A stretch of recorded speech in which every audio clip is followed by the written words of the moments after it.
নমস্কার বন্ধুরা, welcome to বাঙালি রান্নায়। আমি আজকে পমফ্রেট মাছের দারুণ স্বাদের একটা রেসিপি আপনাদের সাথে শেয়ার করব। এইভাবে রেসিপিটা করলে যারা মাছ খায় না তারাও হাত চেটে পুটে খাবে। তাহলে রেসিপিটা শুরু করা যাক। এখানে আমি দুটো পমফ্রেট মাছ নিয়ে নিয়েছি, বড় সাইজের।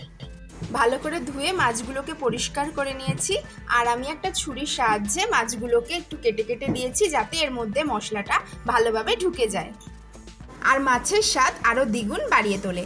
আমি এখানে সামান্য লবণ হলুদ দিয়ে মাছটাকে কিছুক্ষণ ম্যারিনেট করে রেখে দিচ্ছি।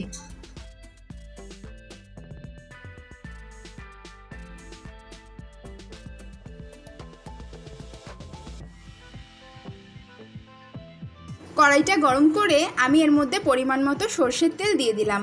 আপনারা চাইলে সাদা তেল দিয়েও রান্নাটা করতে পারেন। কড়াইয়ে তেল গরম হয়ে গেলে আমি মাছগুলো এক এক করে ভেজে নেব। মাছগুলো সাইজে একটু বড় ছিল, তাই দুটো মাছ একসাথে ভাজতে গেলে একটু অসুবিধা হতো, তাই আমি এক এক করে ভেজে নিচ্ছি। মাছটার এপিট ওপিট ভাজা হয়ে গেছে, এবার তুলে নিচ্ছি।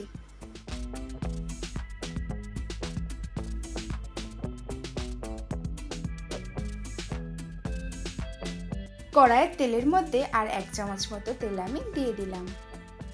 ওই তেলের মধ্যে দুটো শুকনো লঙ্কা আর 1/2 চামচ মতো কালো জিরে ফোড়ন দিয়ে দিতে হবে।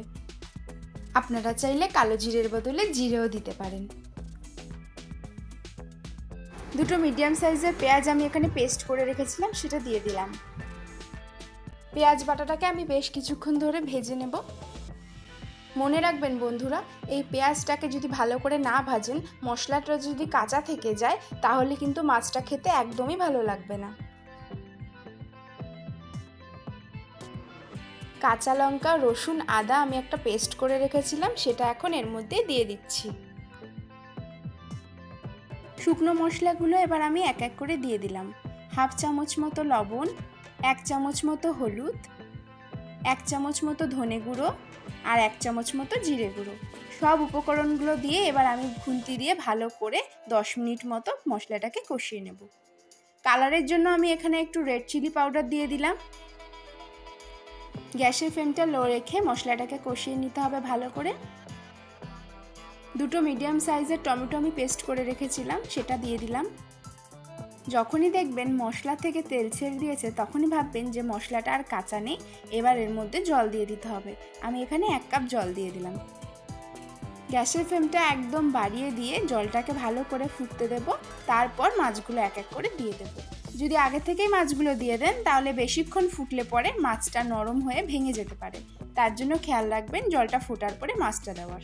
জলটা ভালো করে ফুটে গেছে, এখানে আমি 3টে কাঁচা লঙ্কা দিয়ে দিলাম মাছের স্বাদ বাড়ানোর জন্য, আর সাথে কিছু ধনেপাতা কুচি। মাছের গ্রেভিটা রেডি হয়ে গেছে, এবার মাছগুলো দিয়ে দিতে হবে।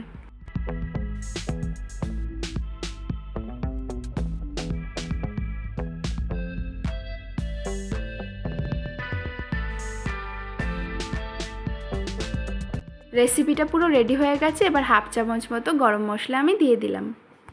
দেখুন তো কেমন হয়েছে দেখতে। যদি ভালো হয়ে থাকে তাহলে আপনারাও বাড়িতে বানিয়ে দেখতে পারেন।